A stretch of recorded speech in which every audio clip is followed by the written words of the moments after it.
self-determination is concerned. One point I want to make here is federalism or federation is one aspect of the broader question of self-determination, in which, when we say this, in which both one self-rule and the shared rule, the common shared rule is entertained as well. So federalism is not, federalism cannot go side by side with self-determination. This is the way, the narrative or the perspective I want to rely on. Rather, federalism is one aspect of a broader self-determination. So let me back the basis of people's right to self-determination in Ethiopia. So what are the basis for Ethiopian people's self-determination struggle or quest for that? There are three basic unfortunities in the last political history of Ethiopian state. Number one, the Ethiopian state denied peoplehood to the ethno-culturally and linguistically diverse peoples. And the second one is Ethiopia linked, unfortunately, citizenship and nationality together. And the third one is Ethiopia tried to create a homogeneous society, one homogeneous society out of the Malta, out of more than 81 or 85, whatever the number it is. So according to Marara, there are three competing international nationalistic perspectives. You are all, I hope, aware of these issues: the nation building thesis, the national operation thesis, and the colonial thesis. So despite the changes in regimes ideologies in Ethiopia, there are two factors that are termed as independent variables in Ethiopian politics. Higher degree of centralization of all aspects of power in the center, and then the despotic governance, which means a democratic deficit, whether it is during the imperial regime or Derg regime or EPRDF or contemporary political landscape. So again, according to Marara, the Ethiopian people's self-determination struggle for self-determination in Ethiopia context is either a desire for a genuine autonomy, which is self-rule, or for independent statehood, which is secession. But these days, I will be back to this point in the latter slide, but these days, Ethiopia seems to be 3 steps back to its ancestral account. Maybe imperial or the Derg regime, or I don't know. Everyone is better than me in terms of where the Ethiopia's current ancestral account would be. So when I mean by that, the contemporary governance approach based on Hager or Hager state and sub-state dichotomy, where this was the case during the imperial and the Derg regime. When we come to the normative and the empirical insights of the self-determination as per the 1995 FDR Constitution, I don't want to waste my time here, but in the preamble, it is clearly indicated that Ethiopian nations, nationalities, and the people's self-determination up to secession on the basis of 3 or 5 very basic elements: to build a political community founded on rule of law and capable of ensuring lasting peace, a guaranteeing democratic order, and the socio-economic development, leading together on the basis of equality, and then also rectifying historical injustices. So as far as the normative insights are concerned, so many provisions in the Constitution are pro self-determination, not self-determination, but it says fully and the free right of exercise to self-determination. The empirical sides is full of challenges. So there is a politics and the procedure, and so also the challenge of two-thirds majority, securing two-thirds majority as a technical challenge to a dangerous road breaker. So this is a comparative part I want to make point. Maybe before that, there is an empirical challenge. For example, this is my question: which people so far has fully and freely exercised this constitutional right to self-determination in the Ethiopian Federation? Maybe there's particular people from 1991 to 2020. we can judge. Maybe the Amhara people since 2018, I don't know. But this is a point I want to make. There is a symbolic statute arrangement for some people since 1995, but except for the Tigray region, no one has fully and freely exercised their constitutional rights to self-determination. The Oromo case is obvious. So it's a pseudo-like regional and institutional arrangement. Even the Oromo didn't test partial right to self-determination. In the southern people, there is a continuum of struggle to realize their constitutional right. Here is a case. The Conso people in a very difficult position. The Conso people is looking for sub-national autonomy within the SNNPR, a special zone or Warada status, but the response is unconstitutional response, both through institutional and coercive approach. The Walaita case, the question is sub-national states, but the response is again in a very surprising way brutal. The Kemant case, the Dauro case, the Parta, the Ogaden, the Gambella, these all have similar paths to request for self-determination on one hand, and then the response from the federal or constituent national council. It's obvious about the Oromo case and then the Amhara case as well. So the question is it quest for multinational federation or beyond? Here, the definition or the understanding of multinational federation is where a federation is containing more than one single national group, where each group sees itself as distinct and then separate. So hence, no one and indivisible federation or state. Rather, there are many possible federations out of a federation. So, Vakenya of Ethiopian Dingam 2 or Ethiopian Toko went to. So there is no guarantee of one and indivisible state if that state is a multinational federation. Other definition is national federation is obvious, where one single national group and therefore their territorial constraints do not follow linguistic or cultural boundaries. This is also so here. Ethiopia constitutionally, so in terms of constitutional arrangement, Ethiopia fits into the category and description of multinational federation. So the federalism practice has witnessed that Ethiopia as a federation, where Ethiopian nationalism is seen and treated as a dominant national group.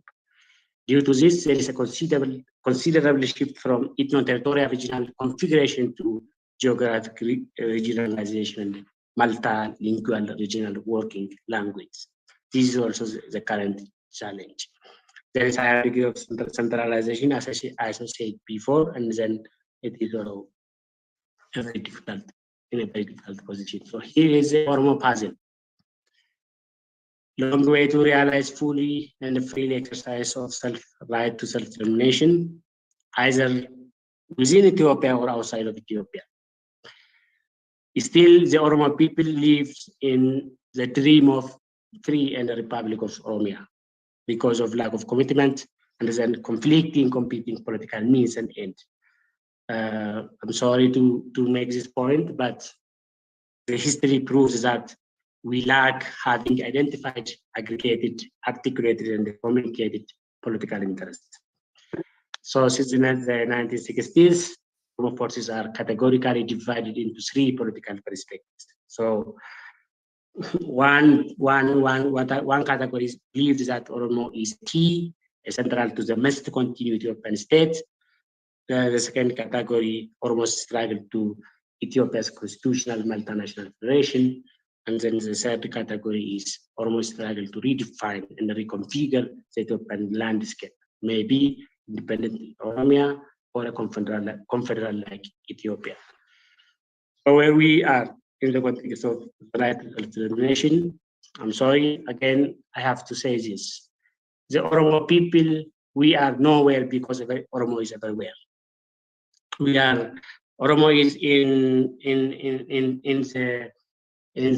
the dream of building Ethiopian state.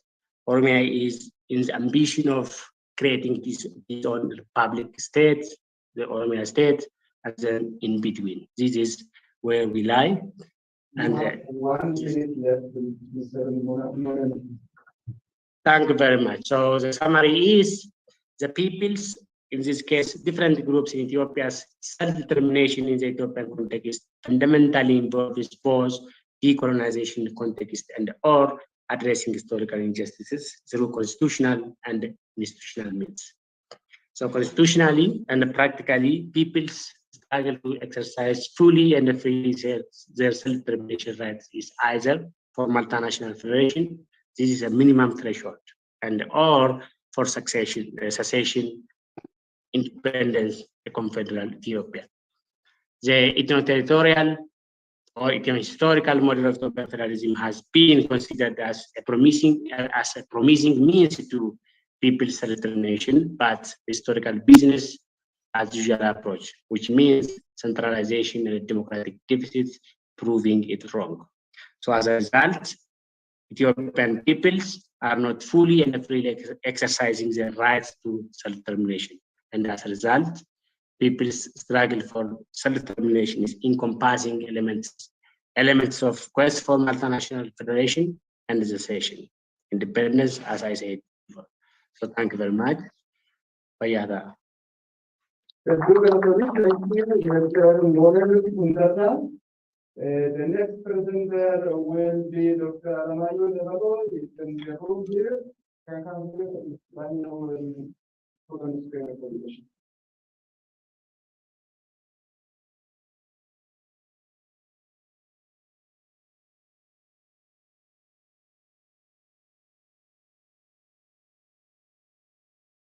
Thank you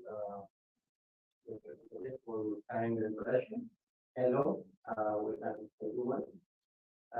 Before I start my presentation, I would like to tell you a brief story in Alomo. Yo cuando figura kita, yo itu cara belajar dan kita boleh jalur sendiri. Enam biar upaya demokrasi kalau ya sarga kita sinaga ka ya mari pakam bertutur persisan atau kunjung bernayu si alama yuna jadi demokrasi namni banu bumi kagada calon kami naja ani konya tanah mulai itu demi arge federalis arge cara di ormali demi lalu arge raya ammo takka kan sirna beda kina kita unar gini gapa air silasi sirna beda na balde sudah karena itu dua itu kue dataran ijolle karena bernuta model page karena sana ijolle bernuta tiga sudan sirna beda kana sudah lanuman lafizna kali itirimat me dari jadi shalaka jatani ali wiyasna ijolle gasun aisilasi umna budi bersih satu kotorani nomor beras maka yarsi amu shalaka jatani pa gapa perlu dicas beratani ya belum ada mungkin di beratan gapa beratan di bian wan ya ada misal orang tani ada upi cing surat ujitani ya aramu ijolle sini yeroo laallu namoota baay'atan jedhamu yeroo laallu yeroo ilaalu akan waan sin baratamuun waan obsuuwwan laalchisu ammoo akan waan isaa jedhanii gaafina gaafatan jechuudha. Sirna gadaa mirga dhala namaatii fi bineensa bula keessa jiraatuuf mirga kennee kabachiisu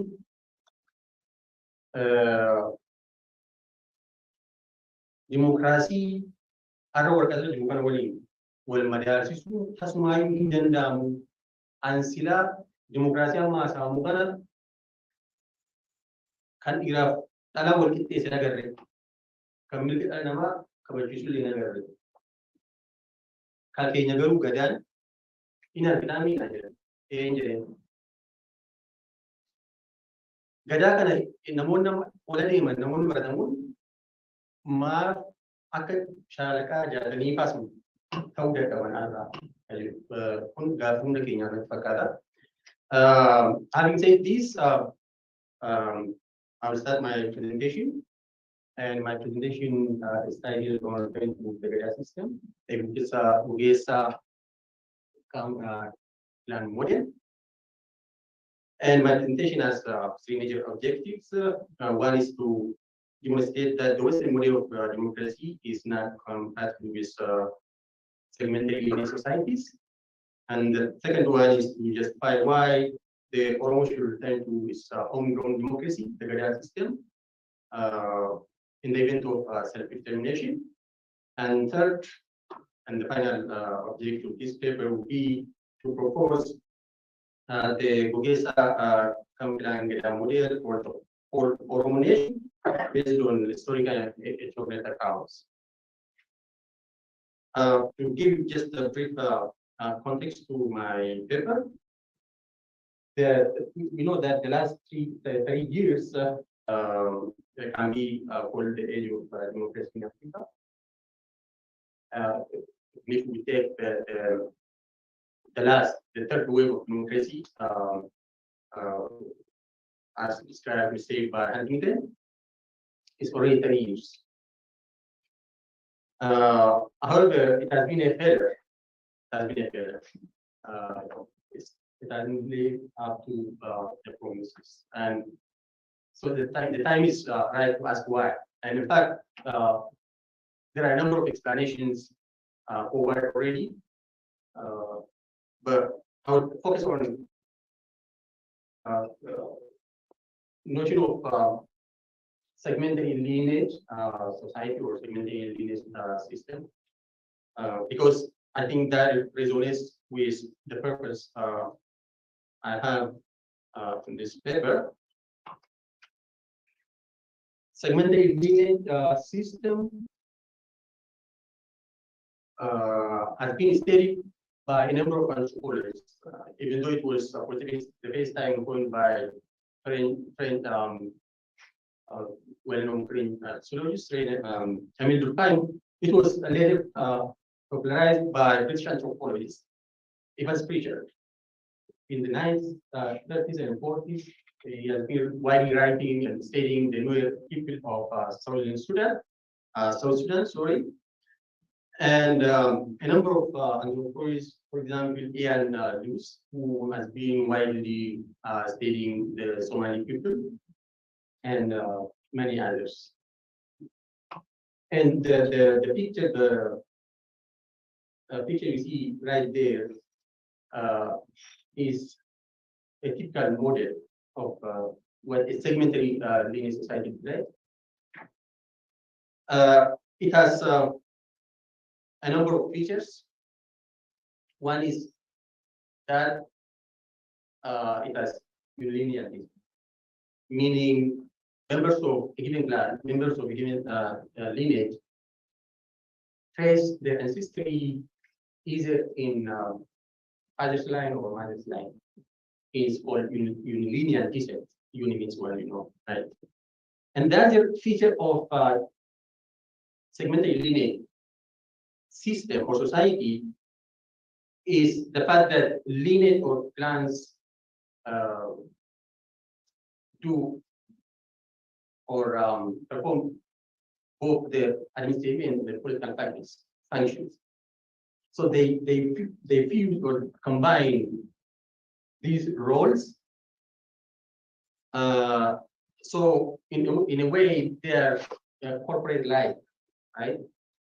And lineage in segmentary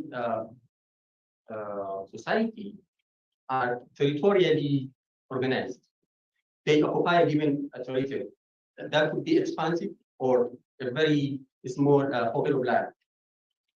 but you can locate a given lineage or clan in segmentary lineage society, where they live. You can spot there. So because they are known by the territory they occupy. The other feature of this segmentary lineage system or society is the tendency to categorize, the tendency to exclude members of other clans. So there is this us, them, or the we group and the they group. So there is this othering. There is also a tendency to put one's own lineage or clan above one's own society or nation. So clanism versus nationalism. So typical example in this case would be Nuer of South Sudan, Somali, and in fact the people of Nigeria, and Dinka of South Sudan also.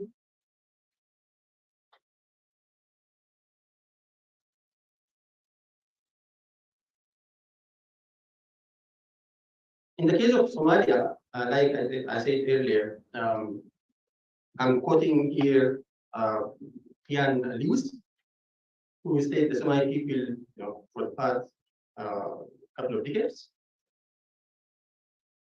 I'm quoting him here.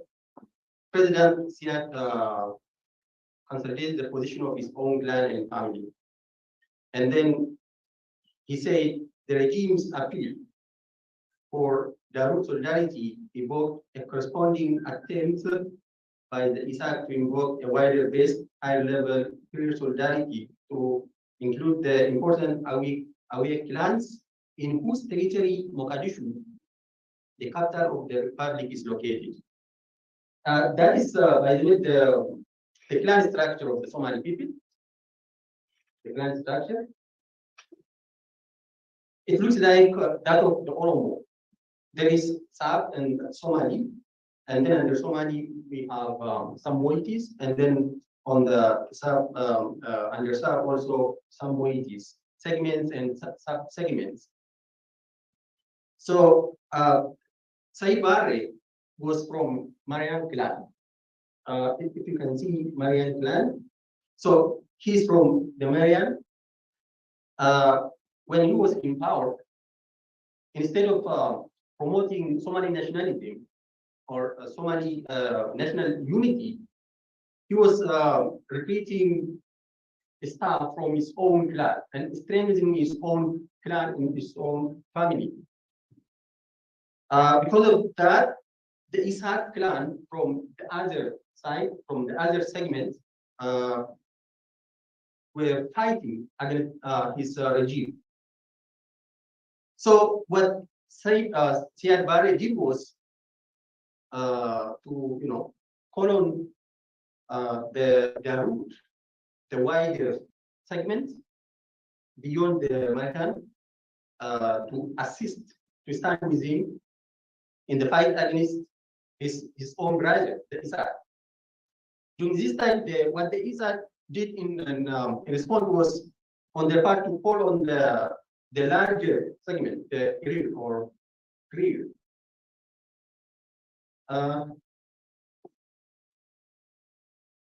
So that's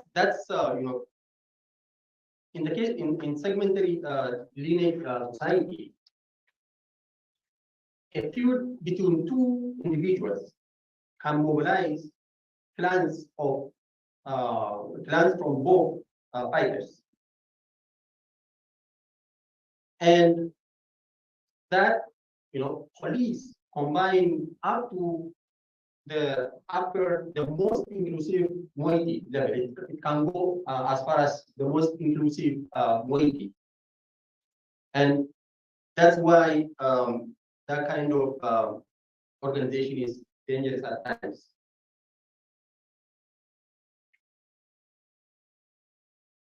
So my question here: can almost social structure be considered as a segmented lineage society? I mean, that's to say, is the Oromo like the Somali, for example, in terms of kinship organization? And my answer is yes.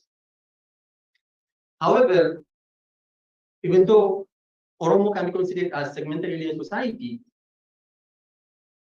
it has its own features, unique features, and unique characteristics. For example, feeling of Oromuma, Saboruma, national consciousness, the fact that we have common heroes, the fact that Oromia is our land, our state, that we don't negotiate, on the territorial integrity and sovereignty of Oromia, and the fact that we are proud of our heritage, Gada system, and so on. So return to Gada system, and one it will be a little bit faster.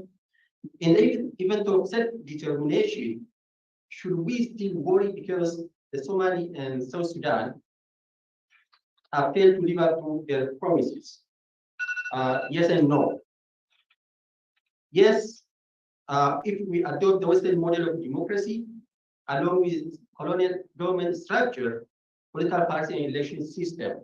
No, if we return to our homegrown model of democracy, which is Gada. Therefore, to maintain the territorial integrity and sovereignty of Oromia and Oromo, I argue that Gada is the only viable solution. In this, I say return, as you know, presupposes a precedent, and that's to say that Gada is not new. Living under Gada is not new to the Oromo people, because our forefathers, until up to the 17th century, had been living under one Gada system, Gada government, electing their Abagadas from both moieties alternately. So that means that we had our own state, our own country, be Oromo, and we had our own government. And in fact, today we have ethnographic evidence, ethnographic data from different parts of Oromia, including Borana, where I have been working, studying. And my message here is that we, the Oromo, should reorganize our service under a single Gada system. And how I've formulated an outline based on my research. Maybe in a Q&A answer, I will elaborate more. Thank you. Thank you, Dr. Avantario.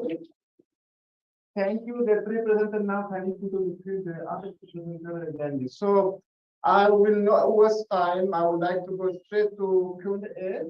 And first, I'll give a chance for two people from Zoom connection. There have been some concerns, only two, and the three from inside. I saved their time because there is some contrast in the comparison in this presentation for the audience to have a chance, especially how the Sidama self-determination looks like with other push-at group.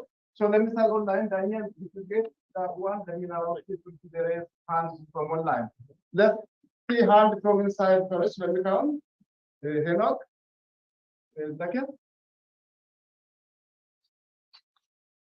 Okay, DJ. Dr. Alamayo, three. That's it. Okay, let's start with Asabe, then we'll come to the room. Start with Asabe. Okay, thank you very much for the chance. I have a question to Monenus. In your presentation about self-determination, you mentioned about different groups in Ethiopia, and I saw you mentioned about the Amhara questions for self-determination, and then I thought is it really the narratives that we have been mentioning about the Amhara does it really fit into the question of self-determination? How do you explain that? Thank you. Okay, Dr. Eno?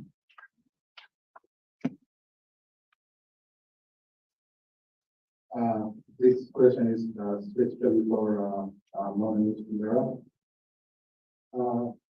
So, would you mind sharing your insight on the economic aspect of self-determination, particularly in the context of the Tulu Happy Gold Mining project? If you have any direct information, this is, I mean, if you wish to share, you don't have to, but when we talk of self-determination, not only the political steps, but also economic sovereignty, permanent sovereignty over what's under the land of Oromia is one of the major aspects. As somebody who might have direct information about this, would you mind sharing your insight about the Tutuka Gold Mining project, which is